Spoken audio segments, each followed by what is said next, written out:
ay rated SPG. Striktong patnubay at gabay ng magulang ang kailangan. Maaaring may masiselang tema, lengguwahe, karahasan, sexual, horror o droga na hindi angkop sa mga... May magandang balak nga itong si Gina na mapataas nga ang sales ng supermarket. Subalit mabibigo nga siya dahil ito ngang si Betsy ay sisiraan siya.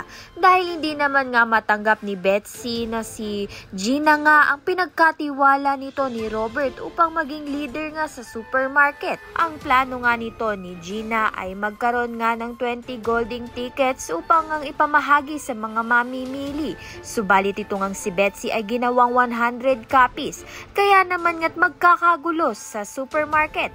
Laking pagdidismaya nga nito ni Robert nang makita nga niya nagkakagulo sa supermarket nila dahil nga malulugi nga ito. Lingid nga sa kaalaman nito ni Robert na si Betsy nga ang gumawa nga ng kaguluhan. Katulong pa nga nito ni Betsy itong ina niyang si Susan. Samantalang paano pa nga kaya masusolusyonan ni Gina ang problemang iyon dahil nga pinagkatiwalaan na nga siya ng kanyang ama na si Robert. Kaya naman nga't yan at iba pa ang dapat nating pakaabangan. Maraming salamat sa iyong panonood.